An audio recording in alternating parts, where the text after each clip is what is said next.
Good afternoon. Good afternoon, ma'am. Good afternoon, Miss. Good afternoon, ma'am. Good afternoon. കഴിഞ്ഞ ക്ലാസ്സിൽ front office എടുത്തിട്ടുണ്ടായിരുന്നു നമ്മള് പഠിച്ചു എല്ലാവരും വായിച്ചു നോക്കിയോ? ചാപ്റ്റർ 8 കേട്ടോ, front office functions and work flow വായിച്ചോ?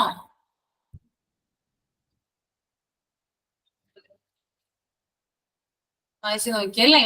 പഠിക്കാനായിട്ട് പറ്റുന്നുണ്ടോ? ബുദ്ധിമുട്ടുണ്ടോ?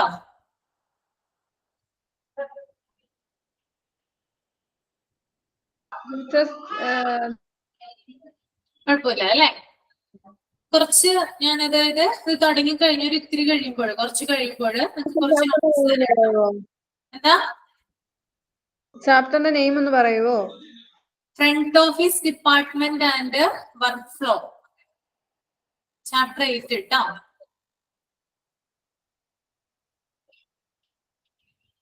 അതായത് ഇന്ന് കുറച്ച് കാര്യങ്ങൾ എടുത്തതിന് ശേഷം ഒരു ഷോർട്ട് നോട്ട് ആയിട്ട് നിങ്ങൾക്ക് തരാം കേട്ടോ. കുറച്ച് കാര്യങ്ങൾ ഷോർട്ട് നോട്ട് ആയിട്ട് തരാം, പെട്ടെന്ന് പിടികിട്ടാൻ വേണ്ടിയിട്ട്, അല്ലെങ്കിൽ ഒന്ന് പഠിച്ച് മനസ്സിലാവാൻ വേണ്ടിയിട്ട് കുറച്ച് കാര്യങ്ങൾ പറഞ്ഞുതരാം. ഓക്കെ, നമ്മള് കഴിഞ്ഞ ക്ലാസ്സിൽ ചോദിച്ചിട്ടുണ്ടായിരുന്നു അല്ലെ, കുറച്ച് കാര്യങ്ങൾ പറഞ്ഞു. എന്താണ് കസ്റ്റമർ നീഡ്സ്? ഒരാൾ പറഞ്ഞേ, എന്താണ് കസ്റ്റമർ നീഡ്സ് എന്ന് പറഞ്ഞാല്? കസ്റ്റമറിന്റെ എന്തെങ്കിലും ആവശ്യങ്ങൾ നിറവേറ്റാൻ വേണ്ടിയിട്ട് സാധനങ്ങളോ സേവനങ്ങളോ പർച്ചേസ് ചെയ്യുന്നതിനെയാണ് കസ്റ്റമർ നീഡ്സ് എന്ന് പറയുന്നത്. Okay, very good, very customer. Customer expectation എങ്ങനെയൊക്കെയാണ് ഇൻഫ്ലുവൻസ് ചെയ്യുന്നത്? കസ്റ്റമറിന്റെ എക്സ്പെക്ടേഷൻസ് ഏതൊക്കെയാണ് ഇൻഫ്ലുവൻസ് ചെയ്യുന്നത് കസ്റ്റമർ എക്സ്പെക്ടേഷൻസിനെ? ചിന്നു ജോസ് തന്നെ പറഞ്ഞു ഒന്ന്, ഏതൊക്കെയാണ് മോള് കസ്റ്റമർ എക്സ്പെക്ടേഷനെ ഇൻഫ്ലുവൻസ് ചെയ്യുന്നത്? കൾച്ചറൽ വാല്യൂസ്, ആ, അഡ്വർടൈസിങ്, മാർക്കറ്റിംഗ്, പിന്നെ കമ്മ്യൂണിക്കേഷൻസ്. ആ, ആ.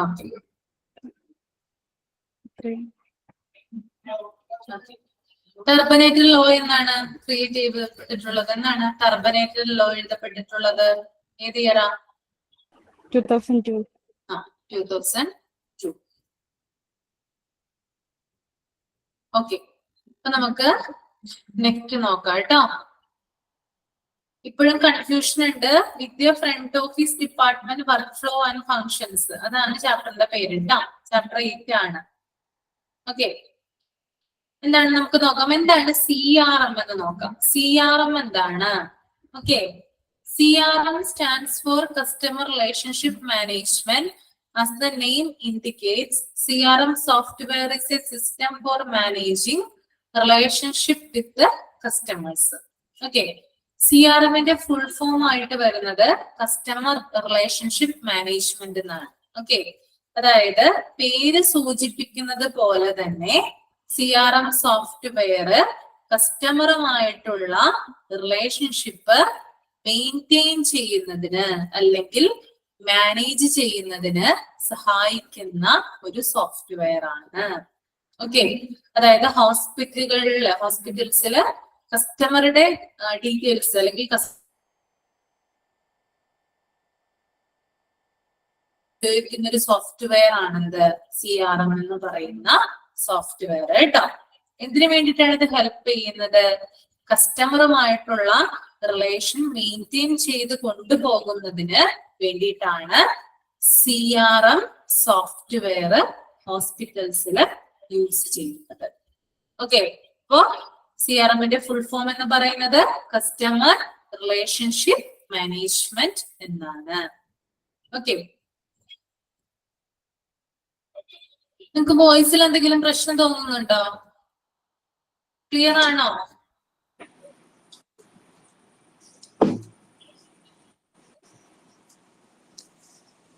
വോയിസ് കട്ടാവുന്നുണ്ടോ?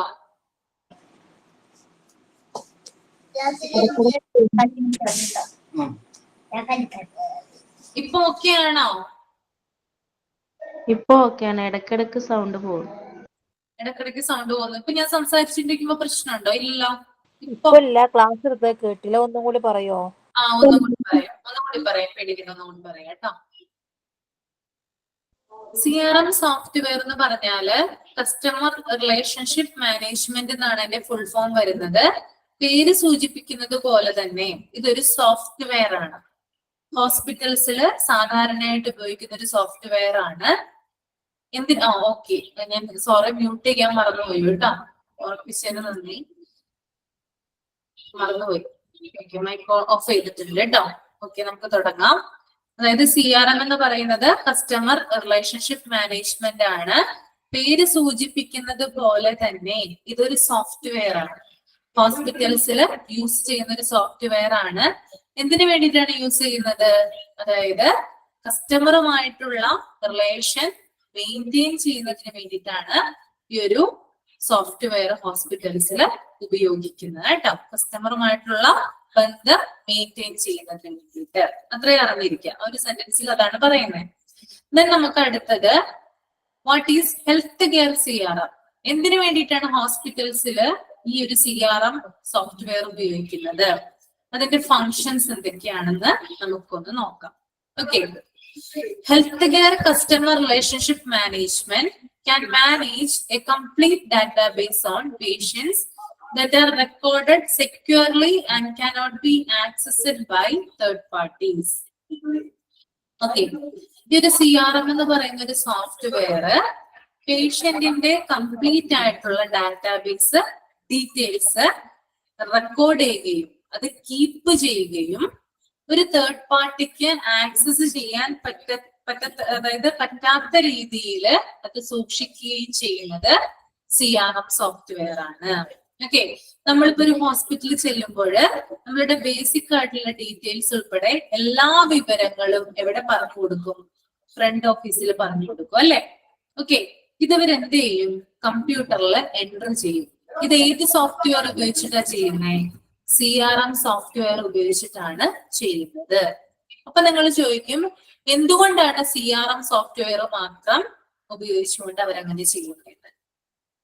കാരണം വേറൊന്നുമല്ല, ഒരു തേർഡ് പാർട്ടി, അതായത് ഒരു പേഷ്യന്റ് ഡീറ്റെയിൽസ് എന്ന് പറയുന്നത് ഒരു ഹോസ്പിറ്റലും ആ പേഷ്യന്റും മാത്രം അറിഞ്ഞിരിക്കേണ്ട ഒരു എന്താ പറയാ സീക്രട്ട് ആയിട്ടുള്ള ഒരു ഡാറ്റയാണ്. അത് മൂന്നാമതൊരാൾ വന്ന് ആക്സസ് ചെയ്യാനായിട്ട് പാടുള്ളതല്ല. ഓക്കെ, അപ്പൊ മൂന്നാമതൊരാൾ വന്ന് ആക്സസ് ചെയ്താൽ പോലും അതിനെ പ്രിവെന്റ് ചെയ്യുന്ന തക്ക രീതിയിൽ എന്താ പറയാ സേഫ് അല്ലെങ്കിൽ സെക്യൂറബിൾ ആണ് ഇത് ഈ ഒരു CRM സോഫ്റ്റ്വെയർ എന്ന് പറയുന്നത്. അതുകൊണ്ട് നമുക്ക് ധൈര്യമായിട്ട് എന്ത് ചെയ്യാം? അപ്പൊ നമ്മുടെയൊക്കെ രേഖകൾ അല്ലെ, നമ്മുടെ കുടുംബങ്ങളിൽ ആരൊക്കെ ചിലപ്പോ പലതരം ട്രീറ്റ്മെന്റിൽ ഉണ്ടാകാം, അല്ലെങ്കിൽ ഒരു തവണയെങ്കിലും മരുന്ന് മേടിക്കാത്ത മനുഷ്യർ ആരും തന്നെ ഉണ്ടാവില്ല അല്ലെ. അപ്പൊ നമ്മുടെ ഡീറ്റെയിൽസ് അവർക്ക് ധൈര്യമായിട്ട് നമ്മൾ പറഞ്ഞു കൊടുക്കുന്നുണ്ട് അല്ലെ ഹോസ്പിറ്റലിൽ ചെല്ലുമ്പോൾ. ഇതെന്തുകൊണ്ടാണ് നമ്മൾ ധൈര്യമായിട്ട് പറഞ്ഞു കൊടുക്കുന്നത്? അവരത് സെക്യൂർ ആയിട്ട് സുരക്ഷിതമായിട്ട് സൂക്ഷിക്കുമെന്ന് നമുക്കറിയാം അല്ലെ. ഇത് അവർക്ക് സുരക്ഷിതമായിട്ട് കീപ്പ് ചെയ്യുന്നതിന് സഹായിക്കുന്നത് CRM എന്ന് പറയുന്ന സോഫ്റ്റ്വെയർ ആണ്. ക്ലിയർ ആയോ? CRM സോഫ്റ്റ്വെയർ മനസ്സിലായോ? ഓക്കെ, ഇപ്പോ രണ്ട് ഗുണങ്ങളാണുള്ളത്. ഒന്ന്, നമ്മുടെ ഡാറ്റാബേസിലുള്ള നമ്മുടെ ഡീറ്റെയിൽസ് സുരക്ഷിതമായിട്ട് വെക്കുന്നു. കൂടാതെ മൂന്നാമതൊരാള്, ഒരു തേർഡ് പാർട്ടി വന്ന് ആക്സസ് ചെയ്യാൻ പറ്റാത്ത രീതിയിൽ സെക്യൂർ ആയിട്ട് സൂക്ഷിക്കുന്നു. ഓക്കെ, അടുത്ത പാരഗ്രാഫ് നോക്കാം. The CRM medical software can easily provide the information required to the patient through text, phone calls, or email from anywhere at any time. Furthermore, this information can also be used by hospitals to keep them informed on personalized care as a type of marketing measure. CRM in healthcare not only stores patients' contact information, but it also gives a comprehensive overview of their medical history, appointments, and prescriptions. As well, in short, the availability of medical CRM helped the healthcare industry to offer instant services, solutions, and improve the overall performance of the hospital. Okay, അതായത് ഒരു CRM software വഴി നമുക്ക് easily ആയിട്ട് പേഷ്യൻസിന് informations provide ചെയ്യാനായിട്ട് സാധിക്കും. എങ്ങനെയാണ് CRM software വഴി പേഷ്യൻസിന് നമ്മൾ ഇൻഫോർമേഷൻ കൊടുക്കുക? അത് ചിലപ്പോ SMS വഴിയാകാം, അല്ലെങ്കിൽ ഫോൺ കോൾസിലൂടെയാകാം, അതുമല്ലെങ്കിൽ ഇമെയിൽ സന്ദേശങ്ങൾ വഴി നമുക്ക് എന്ത് ചെയ്യാം? പേഷ്യൻസിന് ഇൻഫോർമേഷൻസ് കൊടുക്കാനായിട്ട് സാധിക്കും, അല്ലെങ്കിൽ കസ്റ്റമേഴ്സിന് ഇൻഫോർമേഷൻസ് പ്രൊവൈഡ് ചെയ്യാനായിട്ട് സാധിക്കും. അത് ഏത് സമയത്തായാലും എവിടെ നിന്നായാലും, ഇപ്പൊ രോഗി എവിടെയാണോ അല്ലെങ്കിൽ ഏത് സമയത്താണോ അതൊന്നും പ്രശ്നമല്ല. ഇപ്പൊ രോഗി ഒരു വിദേശത്തായിക്കോട്ടെ, അല്ലെങ്കിൽ അവിടെ ഇപ്പൊ രാത്രി ആയിക്കോട്ടെ, നമ്മുടെ ഇവിടെ പകൽ ആവണമെന്നുണ്ടാവും. ചിലപ്പോ ഇവിടെ പകലായിരിക്കാം, രോഗിയുള്ളത് വേറൊരു രാജ്യത്ത് ചിലപ്പോ രാത്രി ആയിരിക്കാം. ഓക്കെ, അപ്പൊ അതൊന്നും നോക്കേണ്ട ആവശ്യമില്ല.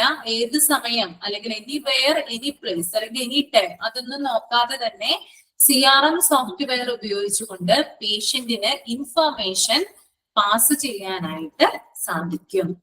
ഓക്കെ, അതുപോലെ തന്നെ ഇവിടെ പറയുന്നുണ്ട് CRM സോഫ്റ്റ്വെയർ പേഷ്യന്റിനെ കോണ്ടാക്ട് ചെയ്യാനുള്ള അല്ലെങ്കിൽ പേഷ്യൻസിന് ഇൻഫോർമേഷൻസ് പ്രൊവൈഡ് ചെയ്യാനുള്ള ഒരു മാർഗം മാത്രമായിട്ടല്ല ഉപയോഗിക്കുന്നത്, മറിച്ച് മാർക്കറ്റിംഗ് മെഷറായിട്ടും അല്ലെങ്കിൽ മാർക്കറ്റിംഗ് തന്ത്രമായിട്ടും എന്ത് ഉപയോഗിക്കുന്നുണ്ട്? CRM സോഫ്റ്റ്വെയർ ഉപയോഗിക്കുന്നുണ്ട്. ഇപ്പോ ഒരു ഹോസ്പിറ്റലിൽ ഇപ്പൊ ഒരു പാക്കേജ് ഉണ്ടെന്ന് വിചാരിക്കുക. ഇപ്പൊ ഒരു 20,000 രൂപയുടെ ഒരു ഹെൽത്ത് ചെക്കപ്പ് കേവലം ഒരു 2,000 രൂപയ്ക്കാണ് നിങ്ങൾക്ക് തരുന്നതെന്ന് വിചാരിക്കുക. ഇതെങ്ങനെയാണ് പേഷ്യന്റിനെ അറിയിക്കുക? അത് മെസ്സേജിലൂടെ അല്ലെങ്കിൽ ഫോൺ കോളിലൂടെ അല്ലെങ്കിൽ ഇമെയിലിലൂടെയാണ് എന്ത് ചെയ്യുന്നത്? ഈ ഒരു പാക്കേജിന്റെ കാര്യം പേഷ്യന്റിനെ ഓർമ്മപ്പെടുത്തുന്നത്. ഇപ്പൊ രോഗി ചിലപ്പോ അല്ലെങ്കിൽ പേഷ്യന്റ് ചിലപ്പോ ദൂര സ്ഥലങ്ങളിൽ വല്ലതുമായിരിക്കും. ഈ ഒരു സന്ദേശം വരുന്നതോടുകൂടി പേഷ്യന്റ് എന്ത് ചെയ്യും? ഉടനെ തന്നെ അവിടെ പാഞ്ഞെത്തും അല്ലെ? കാരണം എന്താ? 20,000 രൂപ അല്ലെങ്കിൽ 25,000 രൂപ വില വരുന്ന ഹെൽത്ത് ചെക്കപ്പ് അല്ലെങ്കിൽ ആ ഒരു പാക്കേജ് എന്ന് പറയുന്നത് 2,000 രൂപയ്ക്ക് കിട്ടുവാണെങ്കിൽ എവിടെ ആണെങ്കിലും എന്ത് ചെയ്യും? പേഷ്യന്റ് ഉടനടി ഹോസ്പിറ്റലിൽ എത്തും. അപ്പൊ അങ്ങനെ പേഷ്യന്റിനെ അട്രാക്ട് ചെയ്യാനുള്ള ഒരു മാർഗം കൂടിയായിട്ട് എന്തിനെ കാണുന്നുണ്ട്? CRM സോഫ്റ്റ്വെയറിനെ ഉപയോഗിക്കുന്നുണ്ട് കേട്ടോ. മാർക്കറ്റിംഗ് തന്ത്രമായിട്ടും CRM സോഫ്റ്റ്വെയറിനെ ഉപയോഗിച്ച് വരാറുണ്ട് ഹോസ്പിറ്റലുകളിൽ. ഓക്കെ, ദെൻ ഈ ഒരു CRM സോഫ്റ്റ്വെയറിൽ സ്റ്റോർ ചെയ്യുന്നത് പേഷ്യന്റിന്റെ കോണ്ടാക്ട് ഇൻഫർമേഷൻ മാത്രമല്ല, മറിച്ച് അതായത് പേഷ്യന്റിനെ ബന്ധപ്പെടാനുള്ള ഒരു മാർഗം മാത്രമായിട്ടല്ല അത് ആ ഒരു സോഫ്റ്റ്വെയർ ഉപയോഗിക്കുന്നത്, മറിച്ച് അതിനകത്ത് മെഡിക്കൽ ഹിസ്റ്ററി ഉണ്ട്. പേഷ്യന്റിന്റെ മെഡിക്കൽ ഹിസ്റ്ററി, പേഷ്യന്റിനെ മുൻകാലങ്ങളിൽ ട്രീറ്റ്മെന്റ് നടത്തിയിട്ടുള്ള ആ ഒരു ഹിസ്റ്ററി അതിനകത്ത് ഉണ്ടാകും. അതുപോലെ തന്നെ അപ്പോയിന്റ്മെന്റ്സ്, അതായത് പേഷ്യന്റ് എത്ര ഡോക്ടർമാരെ കണ്ടു, കൺസൾട്ടേഷൻ എങ്ങനെയായിരുന്നു, അങ്ങനെയുള്ള വിവരങ്ങൾ ഉണ്ടാകും. അതുപോലെ തന്നെ പേഷ്യന്റ് ഏതൊക്കെ മരുന്നുകളാണ് കഴിച്ചത്, പ്രിസ്ക്രിപ്ഷൻസ് ഏതൊക്കെയായിരുന്നു, അതൊക്കെ ഇതിനകത്ത് ഉണ്ടാകും. ഈ ഒരു CRM സോഫ്റ്റ്വെയർ വഴി അതിനകത്ത് നമുക്ക് ലഭ്യമാകും, കാണാനായിട്ട് സാധിക്കും. ഇപ്പൊ കുറച്ചും കൂടി ചുരുക്കി പറയുവാണെങ്കിൽ CRM സോഫ്റ്റ്വെയർ എന്ന് പറയുന്നത് ഹെൽത്ത് ഇൻഡസ്ട്രിയെ സംബന്ധിച്ച്, ആരോഗ്യ മേഖലയെ സംബന്ധിച്ച് വളരെ ഇമ്പോർട്ടന്റ് ആയിട്ടുള്ള ഒരു ഫാക്ടറാണ്. CRM സോഫ്റ്റ്വെയർ ഉപയോഗിച്ച് ഇൻസ്റ്റന്റ് ആയിട്ടുള്ള സർവീസ് നമുക്ക് പ്രൊവൈഡ് ചെയ്യാം രോഗികൾക്ക്. അതായത് രോഗിക്ക് പെട്ടെന്ന് ഒരു ആവശ്യം വരികയാണെങ്കിൽ പെട്ടെന്ന് റിപ്ലൈ കൊടുക്കാനായിട്ട് CRM സോഫ്റ്റ്വെയർ വഴി സാധിക്കും. അതുപോലെ തന്നെ എന്തെങ്കിലും പ്രോബ്ലം ഉണ്ടെങ്കിൽ ഉടനടി സൊല്യൂഷൻ കൊടുക്കാനായിട്ട് സാധിക്കും. അതുകൂടാതെ ഒരു ഹോസ്പിറ്റലിനെ സംബന്ധിച്ച് ഒരു ഹോസ്പിറ്റലിന്റെ ഓവറോൾ പെർഫോമൻസിനെ സഹായിക്കുന്ന ഒന്നാണ് എന്ത്? CRM സോഫ്റ്റ്വെയർ എന്ന് പറയുന്നത്. ക്ലിയർ ആണോ?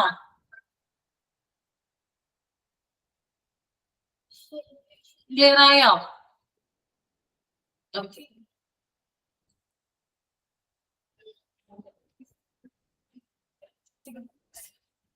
ഇപ്പൊ നമ്മളിപ്പോ ഒരു ഹോസ്പിറ്റലിൽ ചെന്ന് കഴിഞ്ഞാല് നമ്മുടെ കാര്യങ്ങളൊക്കെ എൻ്റർ ചെയ്ത് വെക്കുന്നത് നിങ്ങൾ കാണുന്നില്ലേ? അതൊക്കെ ഏത് സോഫ്റ്റ്വെയർ ഉപയോഗിച്ചിട്ട് ചെയ്യുന്നേ?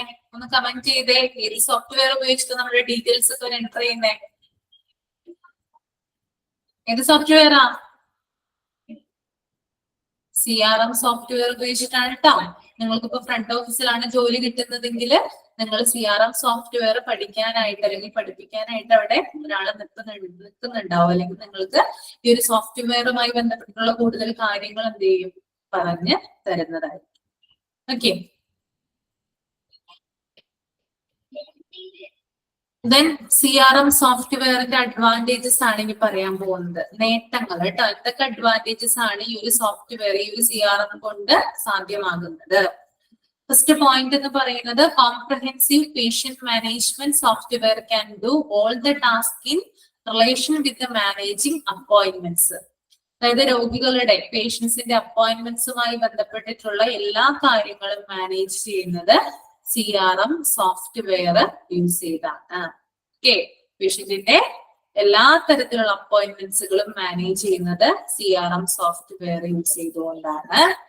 ദെൻ രണ്ടാമത്തെ point multi department collaboration. A hospital or private practice has many departments that must work in agreement to provide the best patient experience. Okay, അതായത് ഒരു ഹോസ്പിറ്റല് അല്ലെങ്കിൽ ഒരു ഹോസ്പിറ്റലിൽ തന്നെ പല ഡിപ്പാർട്ട്മെന്റുകള് ഒരു കോർഡിനേഷനിലൂടെ പ്രവർത്തിക്കണമെങ്കിൽ, അല്ലെങ്കിൽ അവിടെ ഒരു സഹകരണം ആവശ്യമാണെങ്കിൽ, മറ്റു ഡിപ്പാർട്ട്മെന്റുകളുമായിട്ട് നല്ല രീതിയിലുള്ള ഒരു ബന്ധം ആവശ്യമാണെങ്കിൽ, അത് നടക്കണമെങ്കിൽ CRM സോഫ്റ്റ്വെയർ ആണ് എന്ത് ചെയ്യുന്നത്, മറ്റ് ഡിപ്പാർട്ട്മെന്റുകളെ കോർഡിനേറ്റ് ചെയ്യുന്നത്, ഹോസ്പിറ്റലിന്റെ ഫങ്ഷൻ സ്മൂത്ത് ആയിട്ട് കൊണ്ടുപോകുന്നത്. ഓക്കെ, അതായത് മറ്റ് ഡിപ്പാർട്ട്മെന്റിലുള്ള വിവരങ്ങള് നമുക്ക് CRM സോഫ്റ്റ്വെയർ ഉപയോഗിച്ച്, ഫ്രണ്ട് ഓഫീസിൽ നിൽക്കുന്ന ഒരു വ്യക്തിയാണ് CRM സോഫ്റ്റ്വെയർ യൂസ് ചെയ്യുന്ന ഒരു വ്യക്തിയാണെങ്കിൽ, ബാക്ക് ഓഫീസിൽ നടക്കുന്ന കാര്യങ്ങള് CRM സോഫ്റ്റ്വെയർ വഴി നമുക്ക് അറിയാനായിട്ട് സാധിക്കും. ഇപ്പോ എന്താ പറയാ, ഫോർ എക്സാമ്പിൾ ഇപ്പോ ബാക്ക് ഓഫീസിൽ നടക്കുന്ന അഡ്മിനിസ്ട്രേറ്റീവ് ഏരിയയിലൊക്കെ നടക്കുന്ന പ്രവർത്തനങ്ങള് CRM സോഫ്റ്റ്വെയർ വഴി നമുക്ക് അപ്പോൾ എന്ത് ചെയ്യും, അപ്ഡേറ്റ് ആയിക്കൊണ്ടിരിക്കും. അല്ലെങ്കിൽ ഡോക്ടറുടെ റൂമിൽ ഇപ്പൊ എത്ര ടോക്കൺ നമ്പർ ആയി, അല്ലെങ്കിൽ ഏത് ഡോക്ടറാണ് ഇപ്പൊ കൺസൾട്ട് ചെയ്യുന്നത്, ആരൊക്കെയാണ് അവൈലബിൾ ആയിട്ടുള്ളത്, അങ്ങനെയുള്ള കാര്യങ്ങളൊക്കെ ഡിപ്പാർട്ട്മെന്റ് വൈസ് പല ഡിപ്പാർട്ട്മെന്റുകളിൽ നിന്നുള്ള ഇൻഫോർമേഷൻസ് നമുക്ക് CRM സോഫ്റ്റ്വെയർ വഴി കാണാനായിട്ട് സാധിക്കും. Okay, then third point, CRM system can also collect and organize reports that will be beneficial as a healthcare organization. These reports can be regarding patient requests or complaints, referrals, or internal issue like medical equipment functioning. Okay, അതായത് CRM സിസ്റ്റത്തിന് ഒരു health care ഓർഗനൈസേഷന് പ്രയോജനമാകുന്ന റിപ്പോർട്ടുകൾ collect ചെയ്യാനായിട്ട് സാധിക്കും. ഒരു health care system എന്ന് പറയുന്നത് നാൾക്ക് നാൾ ഇംപ്രൂവ് ആയിക്കൊണ്ടിരിക്കുന്ന ഒന്നാണ്, അല്ലെ? അപ്പൊ പേഷ്യന്റിന്റെ എന്താ പറയാ, പേഷ്യന്റ് ഇടപെടൽ അല്ലെങ്കിൽ പേഷ്യൻസ് ധാരാളം വന്നാൽ മാത്രമാണ് ഒരു ഹെൽത്ത് കെയർ ഇൻഡസ്ട്രിയെ സംബന്ധിച്ച് അതിന് വളർച്ച ഉണ്ടാവുക. അപ്പൊ ഇങ്ങനെ ഉണ്ടാവണമെങ്കിൽ, അത് പേഷ്യന്റ് ധാരാളമായിട്ട് ആ ഒരു ഹോസ്പിറ്റലിലേക്ക് വരണമെങ്കിൽ ആ ഒരു ഹോസ്പിറ്റലിൽ നല്ല രീതിയിലുള്ള ഒരു സർവീസ് അവർക്ക് കൊടുത്തിരിക്കണം. ഓക്കെ, പേഷ്യന്റിന് ഇപ്പൊ എന്തെങ്കിലും അഭ്യർത്ഥനകളോ റിക്വസ്റ്റ് ഉണ്ടെങ്കിലോ, അല്ലെങ്കിൽ എന്തെങ്കിലും കംപ്ലൈന്റ്സ് ഉണ്ടെങ്കിലോ, അങ്ങനെ എന്തെങ്കിലും ഒരു ആവശ്യങ്ങൾ ഉണ്ടെങ്കിൽ എന്ത് ചെയ്യാം, CRM സോഫ്റ്റ്വെയർ വഴി ആ കംപ്ലൈന്റ് രജിസ്റ്റർ ചെയ്യാം. ഓക്കെ, അതുപോലെ തന്നെ ഈ CRM സോഫ്റ്റ്വെയർ വഴി ഇവർക്ക് എന്ത് കിട്ടും, അപ്പൊ തന്നെ അതിനുള്ള റിപ്ലൈ SMS-ലൂടെയും ഫോൺ കോൾസിലൂടെയും ലഭിക്കും. ഓക്കെ, അപ്പൊ CRM സോഫ്റ്റ്വെയർ എന്താ ചെയ്യുന്നത്, പേഷ്യന്റിന്റെ പ്രോബ്ലംസ് കളക്ട് ചെയ്യുന്നു, അവരുടെ റിക്വസ്റ്റ് കളക്ട് ചെയ്യുന്നു. പിന്നെ ഇവിടെ പ്രത്യേകിച്ച് പറയുന്നുണ്ട്, ഇപ്പൊ മെഡിക്കൽ എക്യുപ്മെന്റ് എന്തെങ്കിലും തകരാറിലാണെങ്കിൽ, അങ്ങനെയുള്ള വിഷയങ്ങളെ സംബന്ധിച്ചിട്ടുള്ള പ്രശ്നങ്ങളൊക്കെ ആണെങ്കിൽ CRM സോഫ്റ്റ്വെയറിൽ നമുക്ക് എന്ത് ചെയ്യാം, അത് നമ്മൾ ചെന്ന് പറഞ്ഞു കഴിഞ്ഞാൽ, അല്ലെങ്കിൽ ആ ഒരു ഫ്രണ്ട് ഓഫീസിൽ നൽകുന്ന ആളുകൾ ആ സോഫ്റ്റ്വെയറിൽ എന്ത് ചെയ്യും, അത് അപ്ഡേറ്റ് ആക്കും. അതിനനുസരിച്ച് നമുക്ക് എന്ത് ചെയ്യും, റിപ്ലൈ ലഭിക്കുന്നതായിരിക്കും. Okay, then fourth point, save time and resources. Each doctor and nurse at your hospital or private practice can automate their calendars with the CRM software. Okay, നമുക്കറിയാം, അതായത് നമ്മുടെ ഹോസ്പിറ്റലുകളിലുള്ള ഡോക്ടേഴ്സ് അല്ലാതെ പുറത്തു വന്ന ധാരാളം ഡോക്ടേഴ്സ് ഓരോ ഹോസ്പിറ്റലുകളിലും കൺസൾട്ട് ചെയ്യാനായിട്ട് വരുന്നുണ്ട്, അല്ലെ? അപ്പൊ അവരുടെ ഡേറ്റ്, അതായത് അവര് വരുന്ന ഡേറ്റ്സ് ഏതൊക്കെയാണ്, അവര് വരുന്ന കൺസൾട്ടേഷൻ ടൈം ഏതൊക്കെയാണ്, ഇതൊക്കെ CRM സോഫ്റ്റ്വെയറിലാണ് ഓട്ടോമേറ്റ് ചെയ്ത് അപ്ഡേറ്റ് ചെയ്ത് വെക്കുക. ഓക്കെ, അതായത് ഇന്ന ഡോക്ടർ ഇന്ന രീതിയിലാണ് കൺസൾട്ടേഷൻ ഉള്ളത്, അങ്ങനെയുള്ള വിവരങ്ങളൊക്കെ CRM സോഫ്റ്റ്വെയറിൽ എന്ത് ചെയ്യും, അപ്ഡേറ്റ് ചെയ്ത് വെക്കുന്നുണ്ടാകും. Okay, then fifth point, reduce errors in medical bill, അതായത് മെഡിക്കൽ ബില്ലുകളിലെ പിശകുകൾ പരിഹരിക്കുന്നു. CRM സോഫ്റ്റ്വെയറിന്റെ മറ്റൊരു റെസ്പോൺസിബിലിറ്റി ആണ് എന്ത്, അതായത് നമുക്ക് ഒരു മെഡിക്കൽ ബിൽസ് തരുമ്പോൾ നമുക്ക് ഫൈനലായിട്ട് നമ്മളിപ്പോ ഹോസ്പിറ്റലിൽ നിന്ന് ഡിസ്ചാർജ് ചെയ്ത് വരികയാണ്, നമ്മൾക്ക് മെഡിക്കൽ ബില്ല് കൈ കിട്ടുമല്ലോ. ബില്ല് അടയ്ക്കാനായിട്ട് നമ്മളോട് വരുമ്പോൾ നമ്മുടെ അടുത്ത് മെഡിക്കൽ ബില്ല് അവർ തരും. ആ ബില്ല് തയ്യാറാക്കുന്ന ആ ഒരു സമയത്ത് എന്തെങ്കിലും തെറ്റുകൾ വരികയാണെങ്കിൽ CRM സോഫ്റ്റ്വെയർ ഓർമ്മിപ്പിക്കും, തന്നിരിക്കുന്ന ബില്ലില് എന്തോ ഒരു പിശകുണ്ട്, എറർ അവിടെ കാണിക്കും. അങ്ങനെ നമുക്ക് എന്ത് ചെയ്യാം, അല്ലെങ്കിൽ ആ ബില്ല് പ്രിപ്പയർ ചെയ്യുന്ന ഒരാൾക്ക് എന്ത് ചെയ്യാം, ആ ബില്ലിലെ പിശക് തിരുത്താനായിട്ട് സാധിക്കും. Okay. Then 6th point, improve communication. Email automation or SMS make sure that timely response are sent to patients' inbox after they take action in some way. അതായത് കമ്മ്യൂണിക്കേഷൻ ഇംപ്രൂവ് ചെയ്യും. രോഗികളും അതുപോലെ ഹോസ്പിറ്റലും തമ്മിലുള്ള ആശയവിനിമയം കൂടുതലായിട്ട് മെച്ചപ്പെടുത്തുന്നത് CRM സോഫ്റ്റ്വെയർ ഉപയോഗിച്ചുകൊണ്ടാണ്. ഇപ്പോ പേഷ്യന്റ് എന്തെങ്കിലും ആവശ്യം വന്നു കഴിഞ്ഞാല് ഉടനെ തന്നെ അതിന് റിപ്ലൈ കൊടുക്കുകയാണ് എന്ത് ചെയ്യുന്നത്, CRM സോഫ്റ്റ്വെയർ ചെയ്യുന്നത് അല്ലെ. ആ റിപ്ലൈ കൊടുക്കുന്നതിലൂടെ ആ പേഷ്യന്റും ആ ഒരു ഹോസ്പിറ്റലും തമ്മിലുള്ള ബന്ധം കൂടുതൽ ദൃഢമാകുകയാണ് ചെയ്യുന്നത്. അപ്പൊ അങ്ങനെയും ആര് സഹായിക്കുന്നുണ്ട്, ഈ ഒരു CRM സോഫ്റ്റ്വെയർ ഹോസ്പിറ്റലിനെ സഹായിക്കുന്നുണ്ട് കേട്ടോ. ആളുകളുമായിട്ടുള്ള കമ്മ്യൂണിക്കേഷൻ ഇംപ്രൂവ് ചെയ്യാനായിട്ട് സഹായിക്കുന്നു. അടുത്ത point, CRM software will allow you to segment your patients based on their health issues, location, age, gender. ഇനി വേറൊരു കാര്യം കൂടി ചെയ്യുന്നുണ്ട്. അതായത് ഈ CRM സോഫ്റ്റ്വെയർ ഉപയോഗിച്ചിട്ട് പേഷ്യന്റിനെ സോർട്ട് ഔട്ട് ചെയ്യുന്നു. ഓക്കെ. ഇപ്പോ 60 വയസ്സ് കഴിഞ്ഞ പേഷ്യൻസ് ആണെങ്കിൽ അവരെ ഒരു ടേബിളിൽ എന്ത് ചെയ്യുന്നു, സോർട്ട് ഔട്ട് ചെയ്യുന്നു. ഇനി ക്യാൻസർ പേഷ്യൻസ് ആണെങ്കിൽ, അതായത് ഒരു ഹോസ്പിറ്റലിലെ ക്യാൻസറിന് ട്രീറ്റ്മെന്റിനുള്ള പേഷ്യൻസിനെ ഒരു ടേബിളിൽ സോർട്ട് ഔട്ട് ചെയ്യുന്നു. ദെൻ ഏജ് അനുസരിച്ച്, അതായത് ഞാൻ ഏജിന്റെ കാര്യം പറഞ്ഞു, 60 വയസ്സിന് മുകളിലുള്ളവരെ ആ ഒരു ഇതിലാക്കിയിട്ട് എന്ത് ചെയ്യുന്ന, ആ ഹോസ്പിറ്റലിൽ ആരൊക്കെയാണ് 60 വയസ്സിന് മേലെ ട്രീറ്റ്മെന്റ് എടുക്കുന്നത് അവരെ ഒരു ടേബിളിൽ സോർട്ട് ഔട്ട് ചെയ്യുന്നു. ദെൻ ക്യാൻസർ പേഷ്യൻസ് ഉണ്ടെങ്കിൽ അവരെ ഒരു ടേബിളിൽ സോർട്ട് ഔട്ട് ചെയ്യുന്നു. ഇനി 1 വയസ്സിന് താഴെയുള്ള കുട്ടികൾ ഉണ്ടെങ്കിൽ അവരെ ഒരു ടേബിളിൽ സോർട്ട് ഔട്ട് ചെയ്യുന്നു. അതുപോലെ തന്നെ ജെൻഡർ, അതായത് സ്ത്രീകളും പുരുഷന്മാരും ഹോസ്പിറ്റലുകളിൽ ചികിത്സ ഉണ്ടാവുമല്ലോ, അപ്പൊ സ്ത്രീകളെയും പുരുഷന്മാരെയും പ്രത്യേകം എന്ത് ചെയ്യുന്നു, സോർട്ട് ഔട്ട് ചെയ്യുന്നു. ഇതൊക്കെ ചെയ്യുന്നത് ആരാണ്, CRM സോഫ്റ്റ്വെയർ ആണ് അല്ലെ. നമ്മളിപ്പോ ഒരു ഹോസ്പിറ്റലിൽ നമ്മൾ ചെന്ന് കഴിഞ്ഞാല്, നമ്മളിപ്പോ ട്രീറ്റ്മെന്റ് എടുക്കുന്ന ഒരു ഹോസ്പിറ്റലാണെങ്കിൽ ഹോസ്പിറ്റലിൽ നിന്ന് നമുക്കൊരു സ്ലിപ്പ് വരും അല്ലെ, നമ്മുടെ ഒരു എന്താ പറയാ, ഒരു OP നമ്പർ സഹിതം ഒരു ഷീറ്റ് നമുക്ക് തരും അല്ലെ.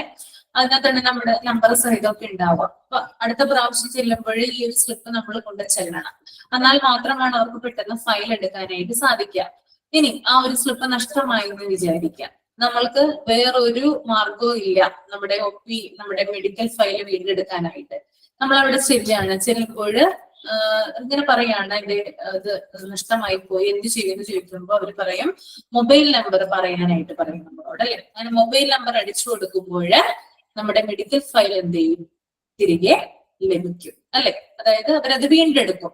ഈ മൊബൈൽ നമ്പർ അടിച്ചു കൊടുക്കുമ്പോൾ അപ്പൊ തന്നെ നമുക്ക് ആ ഒരു നമ്മുടെ ഫയൽ നെയിം അങ്ങനെയുള്ളത് കാണുന്നത് എങ്ങനെയാത്, അതായത് അതുമായിട്ട് ലിങ്ക് ചെയ്തിട്ടുണ്ട് അല്ലെ. ഈ കാര്യങ്ങളൊക്കെ ചെയ്യുന്നത് എന്തുവഴിയാണ്, CRM സോഫ്റ്റ്വെയർ ഉപയോഗിച്ചുകൊണ്ടാണ് ആ ലിങ്ക് അവര് ചെയ്യുന്നത്. Okay. Then 8th point, it also connects front office and back office functions. അതുകൂടാതെ ഫ്രണ്ട് ഓഫീസ് ഫംഗ്ഷനെയും ബാക്ക് ഓഫീസ് ഫംഗ്ഷനെയും എന്ത് ചെയ്യുന്നുണ്ട്, കണക്ട് ചെയ്തിട്ടുണ്ട്. ഫ്രണ്ട് ഓഫീസിൽ നിൽക്കുന്ന ഒരു ഏരിയ, അല്ലെങ്കിൽ ഫ്രണ്ട് ഓഫീസ് ഏരിയ എന്ന് പറയുന്നത് റിസപ്ഷൻ ഏരിയയുടെ ഭാഗമായിട്ട് വരുന്നതാണ്. ഇനി ബാക്ക് ഓഫീസ് ആണെങ്കിൽ കൺസൾട്ടേഷൻ വരും, ഫാർമസി വരും, അങ്ങനെ കുറെ കാര്യങ്ങളൊക്കെ വരുന്നുണ്ട് അല്ലെ. അപ്പൊ അതായത് അതുമായിട്ടുള്ള ബാക്ക് ഓഫീസിലെ പ്രവർത്തനങ്ങൾ എന്താണോ അതുമായിട്ട് കണക്ട് ചെയ്യാനായിട്ട്, അതായത് ഫ്രണ്ട് ഓഫീസിനെ കണക്ട് ചെയ്യിപ്പിക്കാനായിട്ട് ഈ ഒരു CRM സോഫ്റ്റ്വെയറിന് സഹായിക്കും എന്നാണ് പറയുന്നത് കേട്ടോ. 8th പോയിന്റ് മനസ്സിലായോ? 8 പോയിന്റ് മനസ്സിലായോ? ക്ലിയർ ആണോ?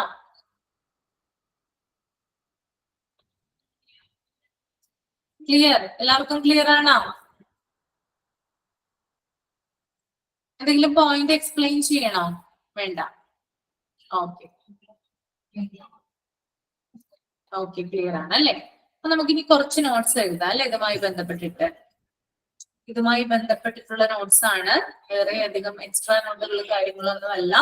ഇതുമായി ബന്ധപ്പെട്ടിട്ട് പഠിച്ചു വെക്കേണ്ട ചില കാര്യങ്ങളുണ്ട്. നിങ്ങൾ പ്രാവർത്തികമാക്കേണ്ട ചില കാര്യങ്ങളുണ്ട്. അതൊരു ഷോർട്ട് നോട്ടായിട്ട് തരാൻ പോവാണ് കേട്ടോ. അപ്പൊ പേനയും ബുക്കും ഒക്കെ എന്താണ് കയ്യിൽ വെക്കുക, എന്നിട്ട് എഴുതാനായിട്ട് സ്റ്റാർട്ട് ചെയ്യുക. ഞാനിപ്പോ പറയാൻ പോകുന്നത് ഫ്രണ്ട് ഓഫീസ് സ്റ്റാഫിനെ കുറിച്ചിട്ടാണ് കേട്ടോ. ഫ്രണ്ട് ഓഫീസ് സ്റ്റാഫ് ഒന്ന് ഹെഡിങ് കൊടുക്കുക. ഫ്രണ്ട് ഓഫീസ് സ്റ്റാഫ് ഒന്ന് ഹെഡിങ് കൊടുക്കുക കേട്ടോ.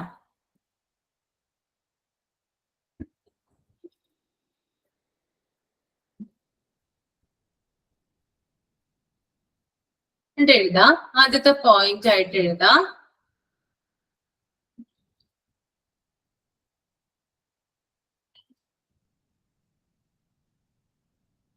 The front office staff is responsible for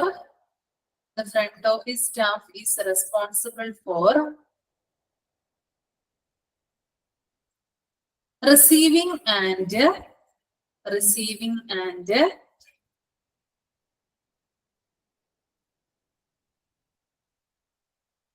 greeting the patients. The front office staff is responsible for receiving and greeting the patients and visitors.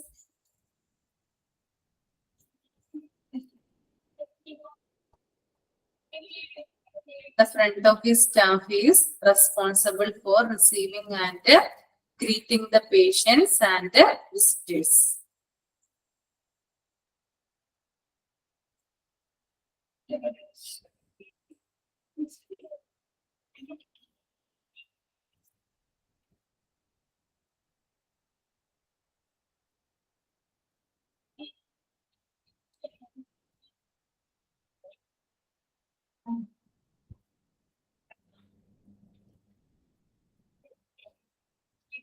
എഴുതിയോ?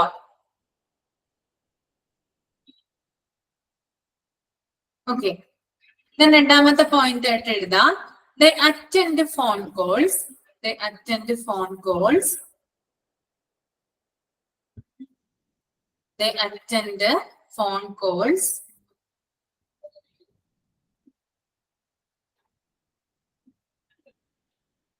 Answer enquiries. Answer enquiries.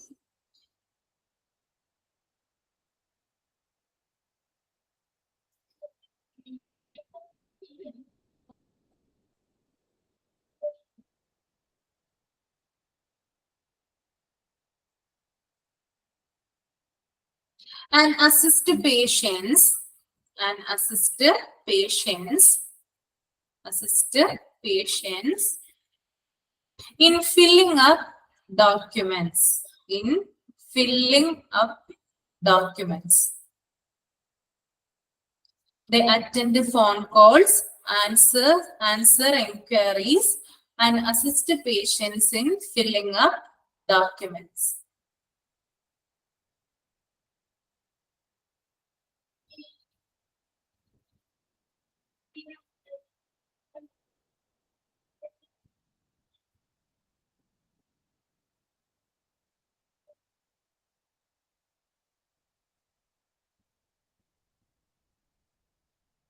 ഇത് കഴിഞ്ഞോ? Okay. അടുത്ത point, the front desk staff play a very dynamic role. Play a very dynamic role in canvassing image of the hospital. The front desk staff play a very dynamic role in canvassing image of the hospital. Canvassing image of the hospital.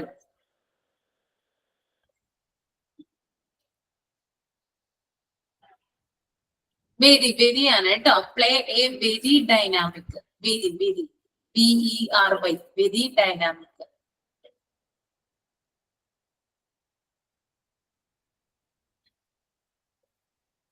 Okay. The front desk staff is a first point of contact. The front desk staff is a first point of contact.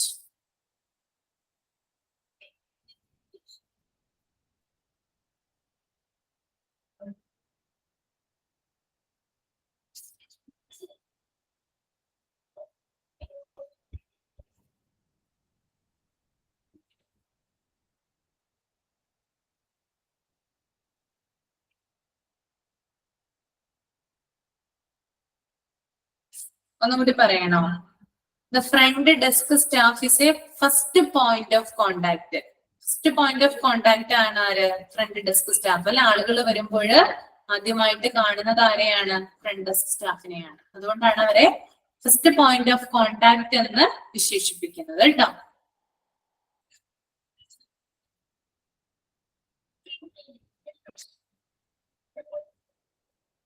First point of contact. First point of contact.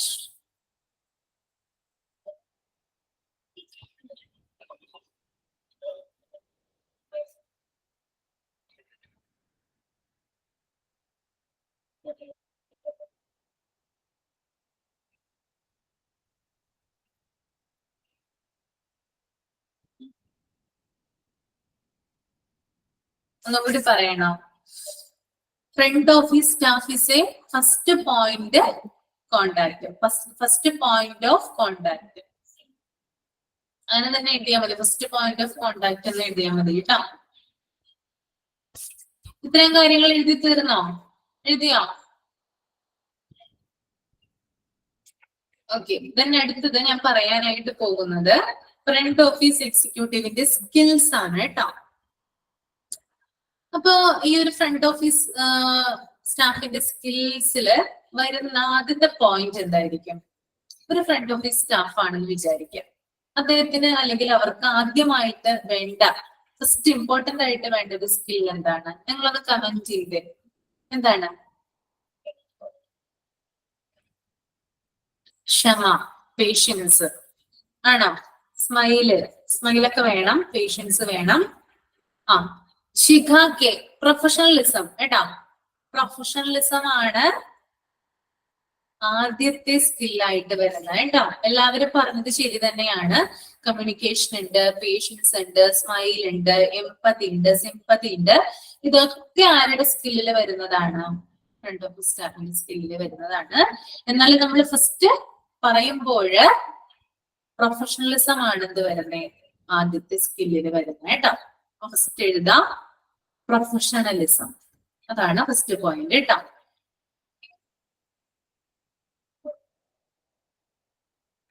Then second point എന്തായിരിക്കാം? Second point എന്തായിരിക്കും രണ്ടാമത്തെ skill വരിക? പ്രോംപ്റ്റ്നെസ് ആണ് കേട്ടോ. കൃത്യത എന്ന് പറയും നമ്മള്. പ്രോംപ്റ്റ്നെസ്. PROMPTNESS. ഓക്കെ, പറയാം. ഇതിന്റെ ഹെഡിങ് എന്ന് പറയുന്നത് ഫ്രണ്ട് ഓഫീസ് സ്റ്റാഫിന്റെ സ്കിൽസ്. ഇതാണ് ഹെഡിങ് കേട്ടോ. ഫ്രണ്ട് ഓഫീസ് സ്റ്റാഫ് എന്ന് എഴുതാം, ഒരു ഹൈഫൺ ഇടാം, സ്കിൽസ് എന്ന് എഴുതാം. ഓക്കെ. അപ്പൊ ആദ്യത്തെ പോയിന്റ് പറഞ്ഞു പ്രൊഫഷണലിസം പറഞ്ഞു. രണ്ടാമത്തേത് പ്രോംപ്റ്റ്നെസ് പറഞ്ഞു. പ്രോംപ്റ്റ്നെസ് മീൻസ് കൃത്യത. PROMPTNESS. Promptness. Okay. Then third one, courtesy. Courtesy എന്ന് പറയുന്നത് വിനയം കേട്ടോ. കോർട്ടസി എന്ന് പറഞ്ഞാൽ എന്താണ്? വിനയം. അതാണ് മൂന്നാമത്തെ ഒരു സ്കില്ലായിട്ട് വരുന്നത്. ഓക്കെ, കോർട്ടസി അഥവാ വിനയം. Then ഫോർത്ത് പോയിന്റ് വരുന്നത് ടീം വർക്ക് ആണ്. ടീം വർക്ക് കേട്ടോ. കോർട്ടസിയുടെ spelling COURTESY. Courtesy. COURTESY. Courtesy അഥവാ വിനയം.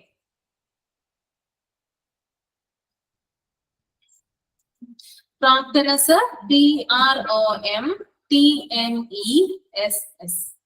Promptness. Then fourth point, teamwork. Teamwork. Okay. അപ്പോ 4 പ്രധാനപ്പെട്ട പോയിന്റ്സ് ഞാൻ പറഞ്ഞു. ഇപ്പോ ഒന്ന് professionalism, 2 പ്രോംപ്റ്റ്നെസ്, 3 courtesy, and fourth one is team work. Okay.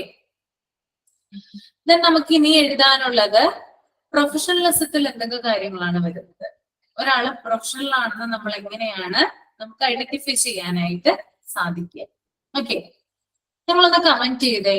Professionalism ആണെങ്കിൽ അല്ലെങ്കിൽ ഒരു സ്റ്റാഫ് അവര് പ്രൊഫഷണലി ട്രെയിൻഡ് ആണെങ്കിൽ അവർക്ക് ഉണ്ടാകുന്ന ചില ക്വാളിറ്റീസ് എന്തൊക്കെയായിരിക്കും ഉണ്ടായിരിക്കാം? ഒന്ന് കമന്റ് ചെയ്തേ.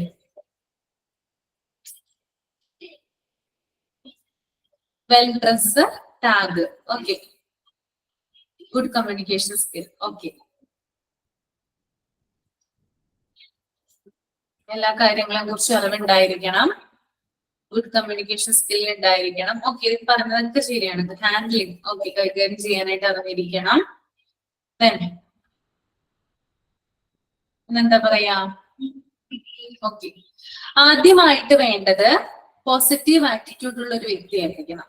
അതാണ് ആദ്യമായിട്ട് വേണ്ടത്. പ്രൊഫഷണലിസത്തിൽ വരുന്ന ആദ്യത്തെ പോയിന്റ് എന്ന് പറയുന്നത് പോസിറ്റീവ് ആറ്റിറ്റ്യൂഡ് ആയിരിക്കണം എപ്പോഴും ഉണ്ടാവേണ്ടത്. നെഗറ്റീവ് ആറ്റിറ്റ്യൂഡ് ഉണ്ടാവാൻ പാടുള്ളതല്ല. നെഗറ്റീവ് ആറ്റിറ്റ്യൂഡ് ഒരു വ്യക്തിക്ക് ഉണ്ടെങ്കിൽ, ഒരു സ്റ്റാഫിന് ഉണ്ടെങ്കിൽ വരുന്നവരിലേക്കും ആ നെഗറ്റീവ് പകർന്ന് കൊടുക്കും ആ വ്യക്തി. ഓക്കെ, അപ്പൊ എപ്പോഴും എന്ത് ചെയ്യണം? പോസിറ്റീവ് ആറ്റിറ്റ്യൂഡ് ഉള്ള ഒരു വ്യക്തിയായിരിക്കണം ഫ്രണ്ട് ഓഫീസ് സ്റ്റാഫ് എന്ന് പറയുന്നത് കേട്ടോ.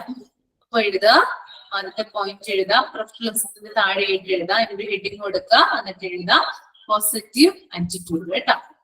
Positive attitude.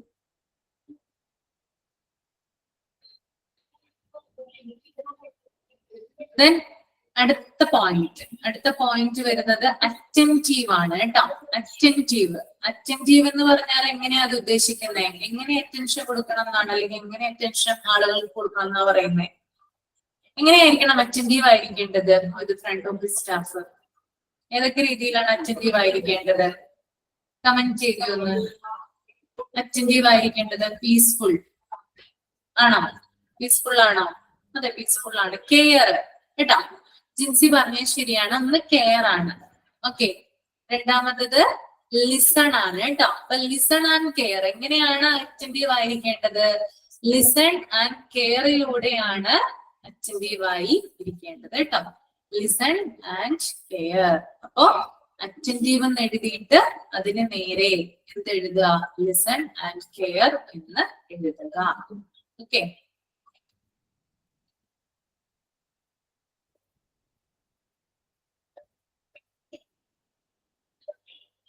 Next point friendly approach. സൗഹൃദ മനോഭാവം പുലർത്തുന്ന ഒരാളായിരിക്കാൻ ശ്രദ്ധിക്കുക. Friendly approach. എങ്ങനെയാണ് ഫ്രണ്ട്ലി അപ്രോച്ച് കാണിക്കുന്നത്? Watch for non verbal and body language signs. അതായത് ഒരു പേഷ്യന്റ് വരുമ്പോൾ അദ്ദേഹത്തിന്റെ ആക്ഷൻസിലൂടെയും അദ്ദേഹത്തിന്റെ ബോഡി ലാംഗ്വേജിലൂടെയും എന്ത് ചെയ്യുന്നു? കാര്യങ്ങൾ കൃത്യമായിട്ട് മനസ്സിലാക്കാനായിട്ട് സാധിക്കുന്നു. ഓക്കെ, ഒന്നുകൂടി പറയാം കേട്ടോ.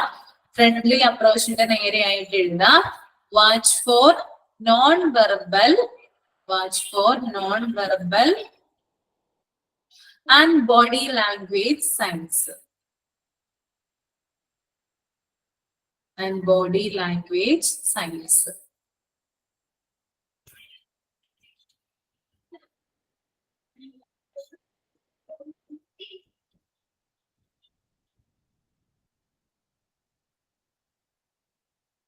Body language science. അടയാളങ്ങള്. Body language science.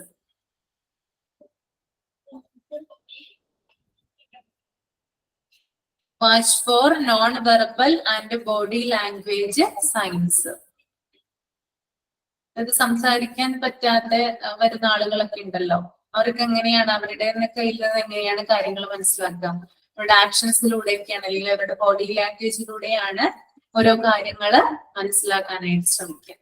Okay, then next point വരുന്നതാണ് ഐ കോണ്ടാക്ട്. ഞാൻ കഴിഞ്ഞ ക്ലാസ്സിലൊക്കെ പറഞ്ഞതാണ് ഐ കോണ്ടാക്ട് എന്ന് പറയുന്നത് വളരെയധികം ഇമ്പോർട്ടന്റ് ആയിട്ടുള്ള ഒന്നാണ് അല്ലെ? ഓക്കെ,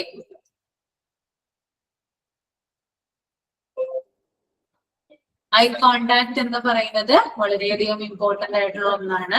അപ്പൊ ഐ കോണ്ടാക്ട് എന്ത് ചെയ്യണം? നമ്മൾ കീപ്പ് ചെയ്യേണ്ടതുണ്ട്. അപ്പൊ ഐ കോണ്ടാക്ട് ഇടുക.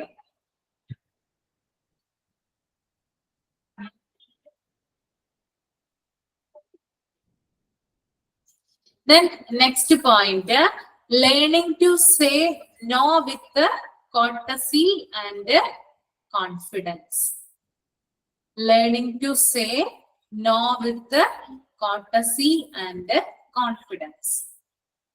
എന്താ ഇവിടെ പറയുന്നേ? അതായത് നോ പറയാനായിട്ട് പഠിക്കാം.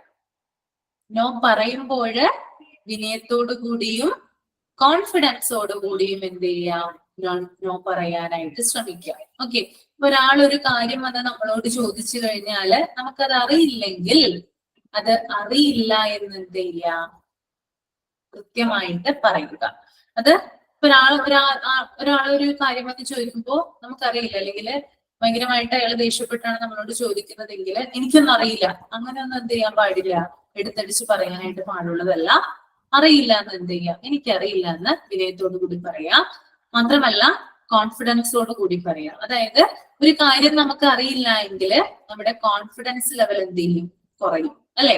അതായത് ഒരാളോട് നമുക്ക് കറക്റ്റ് ആയിട്ട് എന്ത് ചെയ്യാൻ പറ്റില്ല, കൃത്യതയോട് കൂടി നോ പറയാനായിട്ട് ഒരിക്കലും സാധിക്കില്ല. കാരണം നമുക്ക് അതിനെ കുറിച്ച് അറിയില്ല.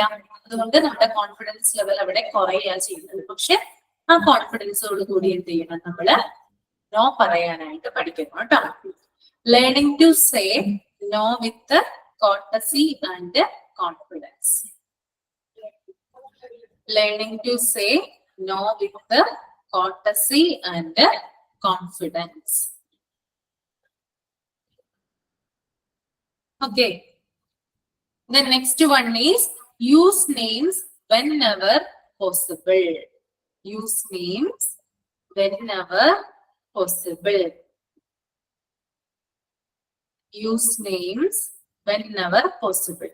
സാധ്യമാകുകയാണെങ്കിൽ പേഷ്യൻസിന്റെ പേരെടുത്ത് വിളിച്ചിട്ട് അവരോട് സംസാരിക്കുക. അത് പോസിബിൾ ആയിട്ടുള്ള ഒരു കാര്യമല്ല, കാരണം ധാരാളം ആളുകളാണ് ഹോസ്പിറ്റലിലേക്ക് വരുന്നത്. അപ്പൊ നമുക്ക് എല്ലാവരുടെയും പേര് ഓർമ്മിച്ച് വെച്ച് അവരോട് സംസാരിക്കാനായിട്ട് പറ്റണം എന്നില്ല. പക്ഷെ എന്നിരുന്നാലും ഒന്ന് ട്രൈ ചെയ്യാം. അതായത് ഓർമ്മയിൽ വരുന്ന പേരുകൾ എന്ത് ചെയ്യാം? പേഷ്യന്റിനോട്, അതായത് ഒരു പേഷ്യന്റ് വരുമ്പോ അയാളുടെ പേര് അറിയാമെങ്കിൽ പേരെടുത്ത് എന്ത് ചെയ്യാം? അയാളുമായിട്ട് സംസാരിക്കുക. അയാളുടെ പേര് പറഞ്ഞ് തന്നെ സംസാരിക്കാനായിട്ട് ശ്രമിക്കുക. അപ്പൊ ഓപ്പോസിറ്റ് നിൽക്കുന്ന ആൾക്ക് കൂടുതലായിട്ടൊരു അറ്റൻഷൻ കിട്ടും, അതായത് കൂടുതൽ ശ്രദ്ധിക്കുന്നുണ്ടെന്ന് തോന്നും പേഷ്യന്റിനെ കേട്ടോ. Okay, use names whenever possible. അതാണ് ഞാൻ പറഞ്ഞത് കേട്ടോ. Use names whenever possible. Okay, അപ്പൊ ഇത്രയും കാര്യങ്ങളാണ് എന്തിൽ വരുന്നത്? പ്രൊഫഷണലിസത്തിന്റെ ഭാഗമായിട്ട് വരുന്നത്. ഓക്കെ, ദെൻ ഒരു ഇതും കൂടി ഉണ്ട്, വർക്ക് എത്തിക്സ് എന്ന് എന്ത് ചെയ്യാം? ഒരു ഹെഡിങ് കൊടുക്കുക കേട്ടോ. Work ethics. വർക്ക് എത്തിക്സ് അതിനകത്ത് വരുന്ന ആദ്യത്തെ ഒരു പോയിന്റ് ആണ് പങ്ക്ച്വാലിറ്റി എന്ന് പറയുന്നത് കേട്ടോ. കൃത്യത. അതായത് ഒരു ഫ്രണ്ട് ഓഫീസ് സ്റ്റാഫിന് എന്തായാലും പങ്ക്ച്വാലിറ്റി ഉണ്ടായിരിക്കണം.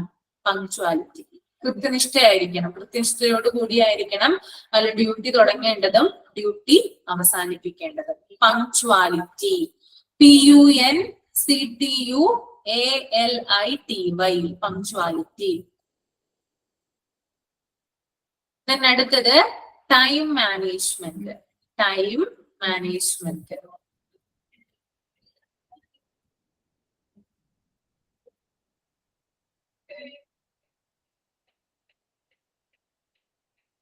Next one, manage multitasking. Manage multitasking.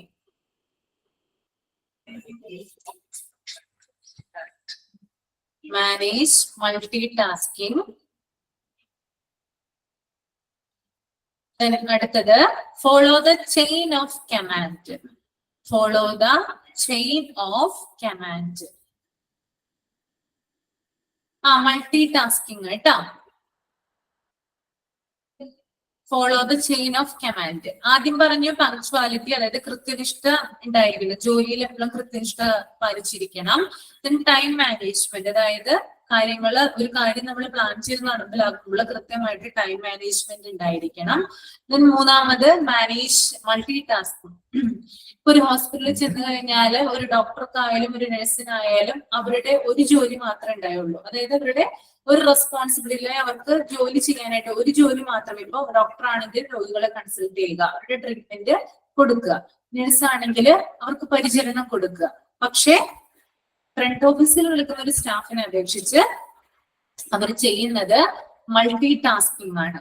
Okay, അതായത് പലതരം ജോലികൾ ഒരു സമയത്ത് തന്നെ അവർ ചെയ്യുന്നുണ്ട്. At A time different task ആണ് ആര് ചെയ്യുന്നത്? ഫ്രണ്ട് ഓഫീസിൽ നിൽക്കുന്ന സ്റ്റാഫുകൾ ചെയ്യുന്നത് അല്ലെ. അതായത് ഒരു സമയത്ത് തന്നെ ഒരു ഫോൺ കോൾ അറ്റൻഡ് ചെയ്യുന്നു, ആ സമയത്ത് തന്നെ പേഷ്യൻസ് ആരെങ്കിലും വന്നു കഴിഞ്ഞാൽ അവരോട് സംസാരിക്കുന്നു, ദെൻ അതേ സമയത്ത് തന്നെ ഫയലുകൾ പാസ് ചെയ്യുന്നു. ഇതൊക്കെ എന്താണ്? മൾട്ടി ടാസ്കിങ്ങിന്റെ ഇതായിട്ടാണ് കാണുന്നത് കേട്ടോ. Then follow the chain of command എന്ന് പറഞ്ഞു കഴിഞ്ഞാല് മുകളിൽ നിന്നുള്ള നിർദ്ദേശപ്രകാരമാണ് ആര് പ്രവർത്തിക്കുന്നത്? ഈ ഒരു ഫ്രണ്ട് ഓഫീസ് സ്റ്റാഫ് പ്രവർത്തിക്കുന്നത്. ഓക്കെ, അതായത് ഹോസ്പിറ്റൽ അഡ്മിനിസ്ട്രേഷൻ എന്ന് പറയുന്ന ഒരു വിഭാഗം ഉണ്ട് അല്ലെ. അവരുടെ എന്താ പറയാ കമാൻഡ് പ്രകാരമാണ് ആര് പ്രവർത്തിക്കുക? ഫ്രണ്ട് ഓഫീസ് സ്റ്റാഫ് പ്രവർത്തിക്കുക. ഓക്കെ, ഇപ്പൊ ഇത്രയും ഉള്ളിൽ എഴുതാനായിട്ട് കുറച്ചും കൂടിയൊക്കെ ഉണ്ട്, അത് വരുന്ന ക്ലാസ്സുകളിൽ തരുന്നതായിരിക്കും കേട്ടോ. ഓക്കെ, ക്ലിയർ ആണോ എല്ലാവർക്കും? നോട്ട് എഴുതിയത് ക്ലിയർ ആയോ? ഓക്കെ, ഇത്രയും കാര്യങ്ങൾ എന്ത് ചെയ്യാം, വായിച്ച് മനസ്സിലാക്കിയിരിക്കാം. നമുക്ക് ഈ ഒരു കാര്യം കൂടി നോക്കാം. CRM കാര്യമാണ് നമ്മൾ പറഞ്ഞു നിർത്തിയിരുന്നത് നോട്ട്സില്. CRM സോഫ്റ്റ്വെയറിന്റെ ഒരു സാമ്പിള് നോട്ട്സിൽ പ്രത്യേകം കൊടുക്കുന്നുണ്ട് കേട്ടോ. നോക്കിയ നിങ്ങൾ patient name, gender, date of birth, address, പിന്നെ മെഡിക്കേഷൻസ്, പ്രിസ്ക്രിപ്ഷൻസ് എന്തൊക്കെയാണ്, അതിനെ കുറിച്ചിട്ടൊക്കെയാണ് ആ ഒരു സാമ്പിളിൽ കൊടുത്തിരിക്കുന്നത്. പിന്നെ പേഷ്യന്റ് അപ്പോയിന്റ്മെന്റുമായിട്ട് ബന്ധപ്പെട്ടിട്ട് അപ്പോയിന്റ്മെന്റ് ഡീറ്റെയിൽസ്, അതായത് patient ID, name, date, time, counselling, അങ്ങനെ അതുമായി ബന്ധപ്പെട്ടുള്ള കാര്യങ്ങളും കൊടുത്തിട്ടുണ്ട്. അടുത്തത് നോക്കിയാൽ നിങ്ങള് vital functions of the front office, അതായത് ഒരു ഫ്രണ്ട് ഓഫീസിന്റെ സുപ്രധാന ഫങ്ഷൻസ്, ഡ്യൂട്ടീസ് എന്തൊക്കെയാണെന്നാണ് പറയുന്നത് കേട്ടോ. പ്രധാനപ്പെട്ട ഫസ്റ്റ് വൺ എന്ന് പറയുന്നത് to identify and analyse customer needs and problems. എന്താ പറയുന്നേ? അതായത് ആളുകൾ വരുമ്പോൾ, പേഷ്യൻസ് വരുമ്പോൾ അവരുടെ ആവശ്യങ്ങൾ എന്താണ്, അവരുടെ പ്രോബ്ലംസ് എന്താണെന്ന് തിരിച്ചറിയുകയും ഐഡന്റിഫൈ ചെയ്യുകയും അത് അനലൈസ് ചെയ്യുകയും ചെയ്യുക, വിശകലനം ചെയ്യുകയും ചെയ്യുക. ഒരാള് വന്ന് നമ്മളോട് ഒരു ആവശ്യം പറഞ്ഞു കഴിഞ്ഞാല്, അല്ലെങ്കിൽ ഒരു പ്രോബ്ലം പറഞ്ഞു കഴിഞ്ഞാല് അതിനെ നമ്മൾ തിരിച്ചറിഞ്ഞിട്ട് അതിന് വേണ്ടിയിട്ടുള്ള കാര്യങ്ങൾ ചെയ്തു കൊടുക്കുക. അതാണ് ഫസ്റ്റ് പോയിന്റ് കേട്ടോ. Then second point, recognize the most common reasons for customer complaints. Customer കംപ്ലൈൻസിനുള്ള മെയിൻ ആയിട്ടുള്ള കാരണം എന്താണെന്ന് കണ്ടെത്തുക. ഓക്കെ, അതായത് ഒന്നിലധികം ആളുകള് ഒരേ കംപ്ലൈന്റ് തന്നെ പറയുവാണെങ്കിൽ ആ ഒരു കംപ്ലൈന്റിന് എന്തെങ്കിലും ഒരു റീസൺ ഉണ്ടാവും അല്ലെ. ഫോർ എക്സാമ്പിൾ ആയിട്ട് പറയാം, കുറെ പേഷ്യൻസ് വന്ന് പറയാണ് ഫാർമസിയിൽ കൃത്യമായിട്ട് മരുന്നുകൾ ലഭിക്കുന്നില്ല എന്ന് പറയാണ്. ഓക്കെ, അപ്പൊ നമ്മളൊന്ന് അന്വേഷിക്കാനായിട്ട് ചെല്ലുമ്പോൾ അവിടെ കാണുന്നത് അവിടെ കൃത്യമായിട്ട് സപ്ലൈ, അതായത് മെഡിസിന്റെ സപ്ലൈ നടക്കുന്നില്ല. ഓക്കെ, അതാണ് ആ മെയിൻ ആയിട്ടുള്ള റീസൺ എന്ന് പറയുന്നത്. ഓക്കെ, ഇതാണ് എന്ത്, അതായത് എന്തെങ്കിലും ഒരു പ്രോബ്ലം ഉണ്ടാകുമ്പോൾ അതുമായി ബന്ധപ്പെട്ടിട്ട് മോസ്റ്റ് കോമൺ റീസൺ ഐഡന്റിഫൈ ചെയ്യുക അല്ലെങ്കിൽ കണ്ടുപിടിക്കുക. ദെൻ മൂന്നാമത്തേതെന്ന് പറയുന്നത് discover techniques to cultivate and maintain special customer relationship. കസ്റ്റമറിനെ മെയിൻറ്റെയിൻ ചെയ്യാനായിട്ട് പുതിയ പുതിയ ടെക്നിക്സുകൾ യൂസ് ചെയ്യുക. അതായത് ഈ കസ്റ്റമർ ആയാലും പേഷ്യൻസ് ആയാലും ഒക്കെ എന്താണ്, ഹോസ്പിറ്റലിലേക്കായാലും ഷോപ്പിലേക്കായാലും അവരെന്ത് ചെയ്യും, അട്രാക്ട് ആവും അല്ലെ. എങ്ങനെയാണ് അട്രാക്ട് ആവുന്നത്? അവർ കൊടുക്കുന്ന സർവീസിലൂടെയാണ് എന്ത് ചെയ്യുന്നത്, അട്രാക്ഷൻ വരുന്നത്. ഇപ്പൊ നമ്മളൊരു ഷോപ്പിൽ ചെന്ന് കഴിഞ്ഞാല്, അതായത് നമ്മളിപ്പോ ഒരു ഷോപ്പിലേക്ക് ചെല്ലാനായിട്ട് പോകുമ്പോൾ നമ്മൾ വഴി കൂടെ നടന്നു പോവാണ്. അപ്പൊ ഒരു ഷോപ്പിന്റെ ഫ്രണ്ടിലായിട്ട് എന്ത് വെച്ചിരിക്കുന്നു, ആഡി സെയിൽ എന്ന് കൊടുത്തിരിക്കുന്നു. അതോടൊപ്പം ഓണം ഓഫർ കൊടുത്തിട്ടുണ്ട്. അതുകൂടാതെ ഒന്നെടുത്താൽ ഒന്ന് ഫ്രീ അല്ലെങ്കിൽ രണ്ടെടുത്താൽ ഒന്ന് ഫ്രീ എന്ന് പറയുന്ന പരസ്യങ്ങൾ അവിടെ തൂക്കിയിട്ടുണ്ട്. അപ്പൊ ഇത് കാണുമ്പോൾ എന്താണ്, ആ കസ്റ്റമർ അങ്ങോട്ട് അട്രാക്ട് ആവും അല്ലെ. അപ്പൊ ഷോപ്പുകാര് എന്തിനു വേണ്ടിയിട്ടാണ് ആ ഒരു മെത്തേഡ് യൂസ് ചെയ്യുന്നത്, ആ ഒരു ടെക്നിക്ക് യൂസ് ചെയ്യുന്നത്? കസ്റ്റമറിനെ ആകർഷിക്കാൻ വേണ്ടിയിട്ട്, ആ കസ്റ്റമർ ആ ഷോപ്പിലേക്ക് വരാൻ വേണ്ടിയിട്ടാണ് അങ്ങനെയുള്ള പരസ്യങ്ങൾ അവിടെ വെക്കുന്നത്. അപ്പോ പുതിയ പുതിയ ടെക്നിക്കുകൾ ഹോസ്പിറ്റൽസിൽ ഇതുപോലെ തന്നെ യൂസ് ചെയ്യുകയാണെങ്കിൽ കസ്റ്റമറുമായിട്ടുള്ള റിലേഷൻ മെയിൻറ്റെയിൻ ചെയ്ത് കൊണ്ടുപോകാനായിട്ട് സാധിക്കും. Okay. Then fourth one, assess your communication style and use two-way communication skills to level with the people, to accept feedback from them and to discuss problems. അതായത് എപ്പോഴും ഒരു വൺ വേ കമ്മ്യൂണിക്കേഷന് പകരം to way communication use ചെയ്താൽ മാത്രമാണ് നമുക്ക് opposite നിൽക്കുന്ന ആളുകളുടെ problems തിരിച്ചറിയാനായിട്ട് സാധിക്കുക, അതിനുള്ള സൊല്യൂഷൻ കണ്ടെത്താനായിട്ട് സാധിക്കുക. ഓക്കെ, മനസ്സിലായെന്ന് വിചാരിക്കുന്നു കേട്ടോ. ഒന്നും കൂടി ഞാൻ പറഞ്ഞുതരാം. ഇപ്പൊ ഞാനിപ്പോ പറയുന്നത് വൺ വേ കമ്മ്യൂണിക്കേഷനാണ് അല്ലെ, ശരിയല്ലേ ഞാൻ പറഞ്ഞത്? ഞാൻ മാത്രമാണ് എന്ത് ചെയ്യുന്നത്, സംസാരിച്ചുകൊണ്ടിരിക്കുന്നത് അല്ലെ. അതിന് നമുക്ക് എന്ത് പറയാൻ പറ്റില്ല, ടു വേ കമ്മ്യൂണിക്കേഷൻ എന്ന് പറയാനായിട്ട് പറ്റില്ല. മറിച്ച് ഞാൻ നിങ്ങളുടെ മൈക്ക് ഓൺ ചെയ്യുവാണ്, നിങ്ങളപ്പോ ധാരാളം കാര്യങ്ങൾ എന്നോട് പറയുവാണെങ്കിൽ അതൊരു ടു വേ കമ്മ്യൂണിക്കേഷൻ ആണ്. ടു വേ കമ്മ്യൂണിക്കേഷനിലൂടെ മാത്രമാണ് നമുക്ക് ആളുകളുടെ പ്രശ്നങ്ങൾ തിരിച്ചറിയാനും ഫീഡ്ബാക്ക് കളക്ട് ചെയ്യാനും അതിന്റെ പ്രോബ്ലംസ് സൊല്യൂഷൻ കൊടുക്കാനും നമുക്ക് സാധിക്കാം. ഞാനിപ്പോ മൈക്ക് ഓൺ ചെയ്തുകൊണ്ട് നിങ്ങളോട് എന്തെങ്കിലും ചോദിക്കുവാണെങ്കിൽ നിങ്ങൾ ധാരാളം ഡൗട്ട് എന്തെങ്കിലും എന്നോട് ചോദിക്കും അല്ലെ, അല്ലെങ്കിൽ എന്തെങ്കിലും കാര്യങ്ങൾ മനസ്സിലാവാത്തുണ്ടെങ്കിൽ നിങ്ങൾ എന്നോട് ചോദിക്കും. അപ്പൊ എനിക്ക് മനസ്സിലാക്കാനായിട്ട് സാധിക്കും നിങ്ങൾക്ക് കുറെ ഡൗട്ട്സ് ഉണ്ട്, ക്ലിയർ ആയില്ല എന്നൊക്കെ എനിക്ക് മനസ്സിലാവും അല്ലെ. ഇങ്ങനെ മനസ്സിലായാൽ മാത്രമാണ് എനിക്ക് അതിന് സൊല്യൂഷൻ തരാനായിട്ട് സാധിക്കുക. ഇതിനെയാണ്, അതായത് ഒരു ഇന്ററാക്റ്റീവ് ആയിട്ടുള്ള ഒരു സെഷനെ അല്ലെങ്കിൽ രണ്ടാളുകൾ തമ്മിൽ പരസ്പരം സംസാരിക്കുമ്പോഴാണ് അവിടെ ടു വേ കമ്മ്യൂണിക്കേഷൻ സാധ്യമാകുന്നത്. ക്ലിയർ ആയെന്ന് കരുതുന്നു കേട്ടോ. Then fourth point, identify specific problems in your customer service programme and apply treatment. Okay, അതായത് കസ്റ്റമർ സർവീസ്, അതായത് ഉപഭോക്തൃ സേവനം ഒരാൾക്ക് കൊടുക്കുമ്പോൾ അങ്ങനെ കൊടുക്കുന്ന ആളിന്, ഇപ്പൊ ഞാൻ നിങ്ങളെ പഠിപ്പിച്ചുകൊണ്ടിരിക്കുകയാണ് അല്ലെ, നിങ്ങളത് കേട്ടുകൊണ്ടിരിക്കുകയാണ്. ഞാൻ പറയുന്നത് നിങ്ങൾക്ക് മനസ്സിലാവുന്നില്ല എങ്കിൽ ഞാൻ പറയുന്നതില് എന്തോ ഒരു പ്രോബ്ലം ഉണ്ട് അല്ലെ, അതായത് സ്പെസിഫിക് ആയിട്ടുള്ള ഒരു പ്രോബ്ലം ഉണ്ട്. ഓക്കെ, നിങ്ങൾ കംപ്ലൈന്റ് ചെയ്യാണ്, മിസ് പഠിപ്പിക്കുന്നത് ഞങ്ങൾക്ക് മനസ്സിലാവുന്നില്ല എന്ന് നിങ്ങൾ കംപ്ലൈന്റ് ചെയ്യുവാണെങ്കിൽ അത് പിന്നിലേക്ക് എത്തും അല്ലെ. ഞാൻ ആ വിവരം അറിയും, കംപ്ലൈന്റ് ചെയ്തിട്ടുണ്ടെന്ന് ഞാൻ ആ വിവരം എന്തായാലും അറിഞ്ഞിരിക്കും. അങ്ങനെ അറിയുമ്പോൾ എന്താണോ എന്റെ പ്രശ്നമെന്ന് ഞാൻ തന്നെ തിരിച്ചറിഞ്ഞിട്ട് അതിന് വേണ്ടിയിട്ട് എന്ത് ചെയ്യുക, സൊല്യൂഷൻ കണ്ടെത്തുക അഥവാ ട്രീറ്റ്മെന്റ് എടുക്കുക. അതാണ് അവിടെ ഉദ്ദേശിക്കുന്നത് കേട്ടോ.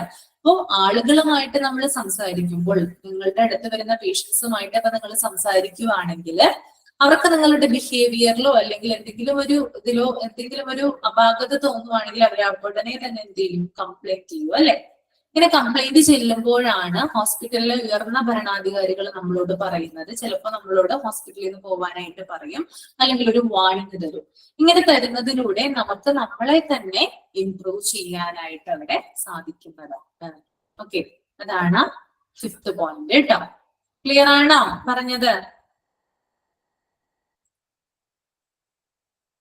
ഓക്കെ, ക്ലിയർ ആണ്, ഡൗട്ട് ഒന്നുമില്ല. ഞാൻ മൈക്ക് ഓൺ ചെയ്യുവാണ് കേട്ടോ, എന്തെങ്കിലും ഡൗട്ട് ഉണ്ടെങ്കിൽ ചോദിക്കാം. ലാസ്റ്റ് പോയിന്റ് ഒന്നും കൂടി പറയുമോ? ലാസ്റ്റ് പോയിന്റ് പറയണം. Identify specific problems in your customer service programme and apply treatment. അതായത് കസ്റ്റമർ സർവീസുമായി ബന്ധപ്പെട്ടിട്ടുള്ള എന്തെങ്കിലും കുഴപ്പങ്ങൾ അല്ലെങ്കിൽ എന്തെങ്കിലും പ്രോബ്ലംസ് ഐഡന്റിഫൈ ചെയ്യുവാണെങ്കിൽ അതിനു വേണ്ടിയിട്ടുള്ള സൊല്യൂഷൻ കണ്ടെത്തുക. ട്രീറ്റ്മെന്റ് എന്ന് പറയുന്നത് സൊല്യൂഷൻ ആണ് കേട്ടോ അവിടെ.